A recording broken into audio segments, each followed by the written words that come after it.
All right. Yeah. Okay, we're recording. Okay. Okay, everybody. My name is Miss Stephanie. I'm the preschool services coordinator here at the Orland Park Public Library. Some of you may remember me from story times or maybe from some of the other kids' preschool classrooms. Unfortunately, this year we can't do our regular preschool fair, but I at least wanted to try and give us some resources to connect with different preschools in the area, just to give you guys a little bit more information about your options that you have. So today we are meeting with Victoria West. Victoria, if you want to go ahead and introduce yourself and introduce your preschool and yeah, tell us a little bit about your school. Sure. So I'm Victoria West. I'm the admissions director at Trinity Lutheran School in Tinley Park. We've been here since 1859, so we've been educating students for more than 160 years. Wow. So that's fantastic, I know. So we have all of our teachers are highly qualified. They're certified. We're a nationally accredited school and we're state recognized. We have a 3-year-old preschool and we have a 4-year-old preschool as well. So yeah, and one of the best things about our school is that we're very family oriented, very close-knit family, very welcoming community of wonderful families and students. That's great. That's great. Yeah. Well, for everybody watching at home, I have just some questions that I prepared that I thought might be helpful, questions that you might ask perhaps if you were here in person and able to talk to the preschool representatives yourself. So the first one is, what's something your school does differently from other preschools? So our preschool is I think what's different about our preschool is that we're Christ-centered, child-focused. Our kiddos learn about Jesus, and they have Jesus time throughout the day, throughout their curriculum, their academics. We have chapel services right now. We are doing those virtually, but usually we have a chapel service in our sanctuary every week. So we're teaching those Christian values and beliefs. So it's a really wonderful environment.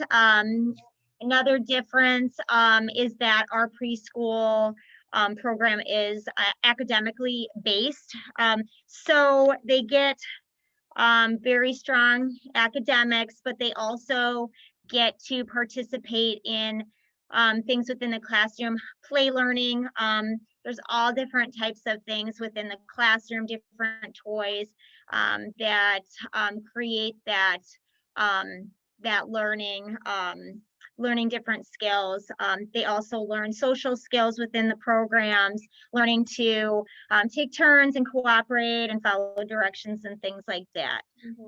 Great. Yeah, that sounds like a great Yeah. environment. How long is your school day, and what does a typical school day look for a child that's enrolled in your program? So our we have a couple options for our pre-Kers. So our typical school day starts at 8 a.m. and it goes till 2:40. So that's the full day schedule. We have different options for the 3 pre-Kers and the 4 pre-Kers. So our we have a 2, 3, and 5-day full and half day option for our 3 pre-Kers. And then our 4 pre-Kers, they can do full or half day 5 days a week. Okay. So the half day would end at 11:30 then. Okay. We also have extended care, which starts at 7. It goes until 5 p.m. in the evening. So if parents need that, if they're working, it's an as needed program. So they're able to use that whenever they need it. Yeah. And then as far as our school day goes, it's a little different between the 2 classes. So our 3 pre-Kers, I'm kind of looking at their schedule, but just from being in there, so they they come into school, they have circle time as a group. Of course, we're following all the COVID guidelines and everything. So we have the separation, 6 feet and all of that. They do Jesus time, they have story time, bathroom breaks, of course, in between all of that. They go outside, they come back and they do some table work, doing colors and letters, academic type things. And then in the middle of their day is the lunch recess. And then after, they do have a rest time in the 3 pre-K. And they do, sometimes they have a little story time or some yoga activities, that kind of thing. They play music, they dim the lights, just to, you know, rejuvenate for the afternoon.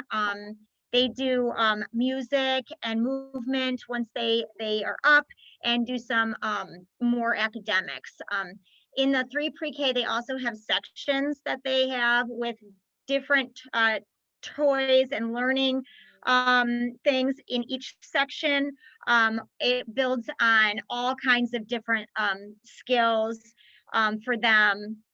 And then they're able to have their own section each day that they will rotate the following day. So, you know, that's building all kinds of different things, motor skills, coordination, concentration, creativity, all of those things. They get the opportunity to do. So they have a combination of group. Sometimes they have individual activities where they'll do letters or number books. And sometimes they're in their different sections. So they're doing all kinds of different things and learning experience throughout the day. And then the 4 pre-K, they come on in, they have a little playtime in the morning. They have opening devotions and their Jesus time. They also then have snack, bathroom break, that kind of thing. They do a recess. You know, there's several opportunities to have recess and mask breaks throughout the day for all of our students. They do some language arts and science, and then they have a story time. So then the midday is also the same as the 3 pre-K, where they'll have lunchtime and they'll have a rest time. During rest time, they each have their own mat. Everything's sanitized each day and before and after each use, just for COVID restrictions and guidelines. Then the afternoon, they have some more academics and closing devotions.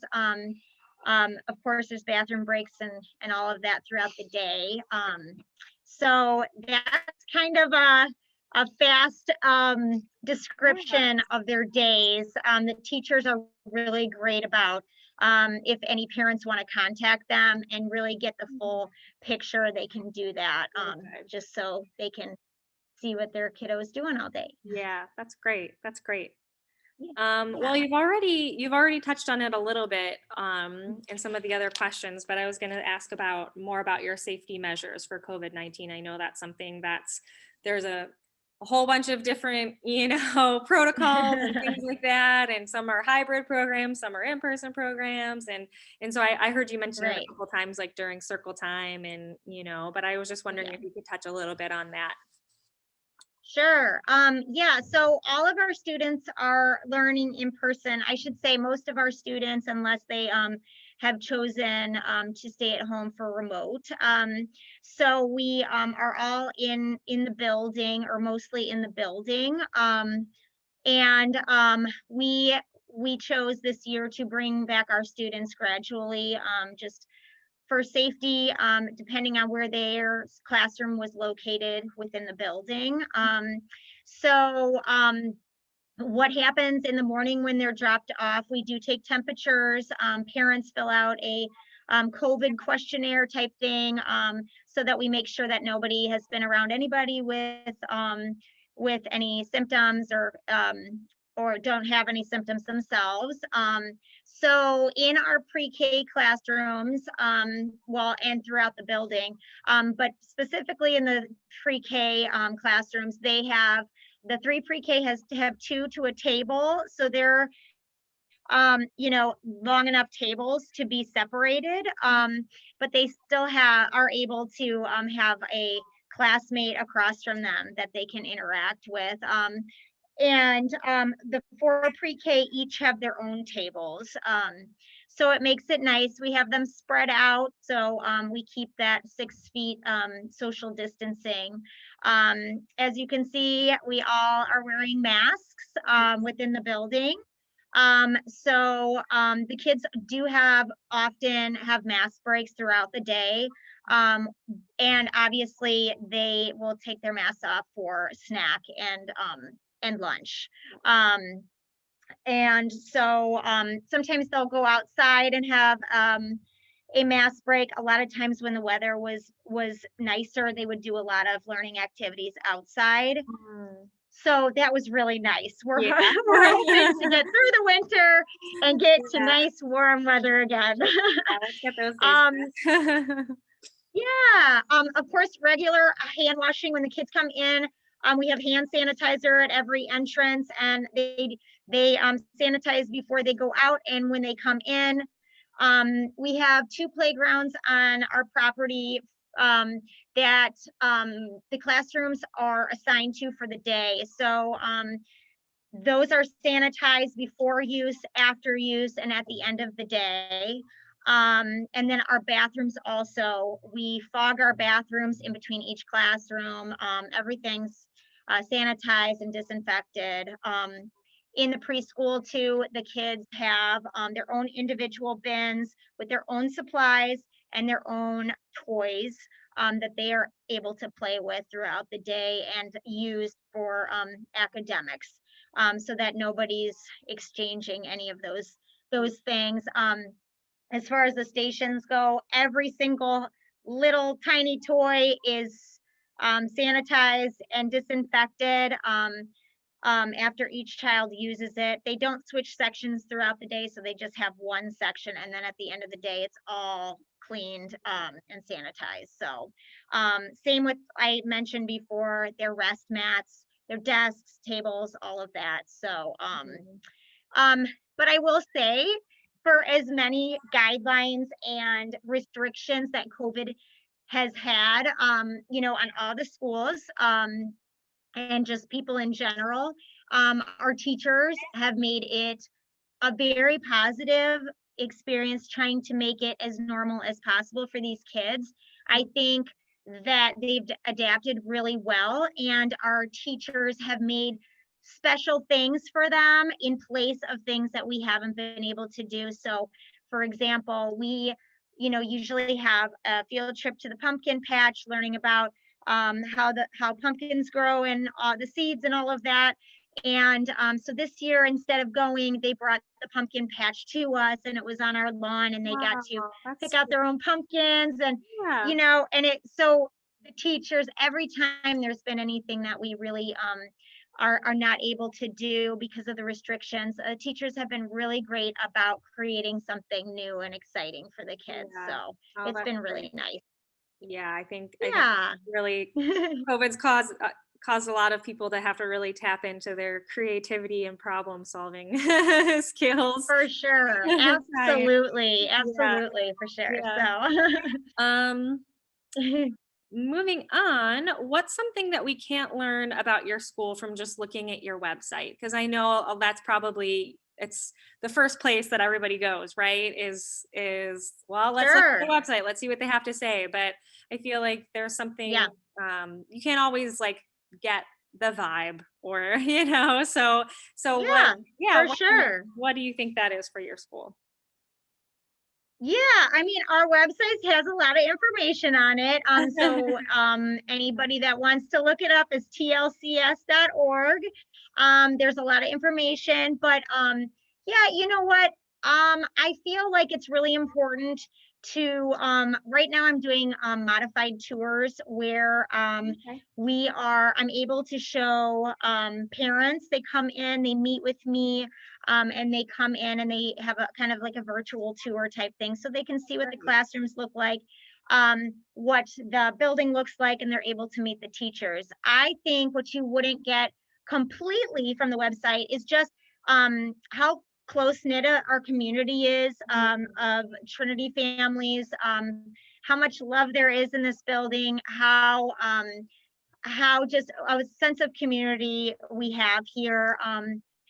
My own children go here.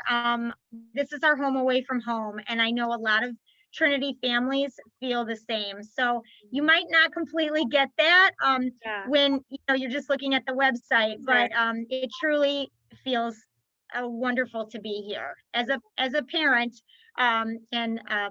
also as the admissions director. Yeah, So that's a great perspective that you have to be able to be on both sides like that, you know? yeah, for sure. I can relate, and I can kind of understand, what parents would, care about and for their children. So Right. Right. Right. Um, well, you had mentioned earlier that you have a lot of family involvement in your school. Can you talk a little bit more about that? What kind of parent or family involvement looks like with your school? yeah, sure. Well, in a typical school year, we have a lot of events throughout the school year. We've tried to accommodate for a lot of those. But so some of those have been, um, different this year, but we usually have a lot of parent volunteers. We have our PTL, we have or room parents, I should Mhm. say. Yeah. So a lot of parents want to be involved, and there's a lot of communication between the school and parents. I know that just individual classrooms, the teachers have a lot of communication with parents as far as newsletters and progress of their child and things like that. Here we feel like it's a team effort between parents and teachers to make those kids as best as they can be. So Mhm. yeah, we have quite a bit of just very dedicated parents to Trinity. So it's wonderful. Yeah, that sounds really great. Um, Yeah. well, taking a different perspective now, what Yeah. how would you handle conflicts between students? Is it just kind of like a case by case, or yeah, I guess if there was a conflict between two students, how would that be handled? Well, the different teachers handle it in different ways, but I think, yeah, it is kind of like a case by case. I don't, you know what, we really don't have too many Mm, students having an issue really. mhm. If there ever was, it's probably pretty mild. And I think the teachers just try to model and teach kindness, Jesus's love, of course. We Mhm. talk about that all the time, and just how to be supportive of each other, the students being supportive of one another. So we try to model that, try to teach that Yeah. to our kids, and try to work it out in that sense. Yeah, so it sounds like it's kind of woven into everything that you do is that foundation. Truly, Yeah. truly, that's a great way of saying that. Yes, truly. um just I know it's something that's really prevalent today, food allergies, things like that. How do you accommodate kids that have food allergies or that might have special needs? So, for food allergies, we do have a hot lunch program here that we're hoping to uh, reinstate in the fall. Mhm. So, parents are able to go on and order what they want for their children. So, if they do have food allergies, um, they are able to make those choices for their children to make sure that they don't get anything that they're not supposed to have. Of course, we ask parents to always let us know, right away of anything that's of a concern for them, if they have special needs or if they have allergies of any sort. We want to accommodate those kids. So we want to know about that, of course. We make accommodations within the classrooms. If somebody has a severe allergy, we will let classroom parents know not to send certain things, just if it's an extreme, case. And so the students eat at their desks. They are separated. So they won't have any contact with somebody else's things if they're allergic to that. Yeah. And then we also sanitize everything before and after, so that just in case, surfaces can't be touched or things like that. So Yeah. yeah, we make sure we accommodate for everybody's needs in that way. Yeah. That's great. That's great. Mhm. And my last question is just how much time do the kids spend outside? I know that that's um, one of the things that, at least my parents were big on outside time when I was a little kid. And Yeah. so, yeah, I know that you had said that you have recess and you have different breaks, and obviously it depends on the weather. I mean, but yeah, so is that and you had mentioned that sometimes they do classes outside, so it sounds like that's part of your curriculum. It truly is. Our teachers really like to have outdoor time. Just it helps so much with their learning. They need to have that time to play and be creative and run around and get their energy out. So yeah, we have depending on the classroom, they have of course recess. We have playgrounds. We have a very big property here, so we have a lot of grassy areas. So our teachers have provided recess bags for the kids. So if they don't utilize the playground, they're able to bring their individualized recess bags out that have all different toys, balls, Oh. um, really cute stuff. I know the kindergartners have capes. Some of them have yeah, they're really cute. Just all kinds of bubbles and chalk and Yeah, outside ribbons and stuff. things like Yeah. that that they can play Mhm. with. Yeah. Yeah. So Great. so they're either on the playground, they're doing that on the grass. We have a pavement area that they can play ball on. But they do aside from recess get the mass breaks. We also have a courtyard in the center of our building, Mhm. so they utilize that often, especially more in the warmer weather. But they'd have story time out there, or they'd have some kind of learning activity, which they absolutely love. Mhm. Even with the snow, our kids get all bundled. We ask parents to send in all their snow gear. I know they just, build snowmen out there and they just love it every minute of it. And honestly, I don't think any of them feel the cold whatsoever because they're too busy Yeah. playing. So, Yeah. so there is quite a bit of outdoor activities.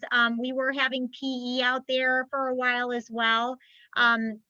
So yeah, they get a lot of good out time to enjoy themselves with their friends. So Sounds great. of course we still maintain the distancing and everything like that. They are able to take off their masks uh as long as they're maintaining that distance. Mhm. But Mhm. yeah, so it's good. They enjoy that time so much. Yeah. That sounds like a lot of fun. I want grown-up recess. Yeah, I know. I want to go to recess. Oh my goodness. Well, that's all of the questions that I have for you today. Thanks so much for taking the time and Okay. talking with us. Would you be able to just say Yeah. again the contact information for the school? And I'll put a link Yeah. that'll accompany your video. So if you're watching, I'll Yes. have all of that information. You can take a link to the website, your Okay. contact info, but just a really quick recap where people can find you. Yeah. Yes. Okay. So, if you want to email me, you can email me at admissions@tlcs.org. Okay. Or you can also email the school at school@tlc.org. My phone number here at school is 708-532-3529. So you can call the school and just ask for Victoria West. That's fine too. Anyway, you can get a hold of me. I will call back if you leave a message for me. So I'm always available, even at nighttime. I will return calls and everything from my cell phone. So That's great. yeah, and we also have dates coming up for information sessions. Oh, great. So I don't know. Yeah, let me just let you know what those dates are. Sure. Those are, so you would call the school to register just because we need to know how many people will be coming. So the dates, the next one is next week, Thursday, January 28th. Then we have one February 24th.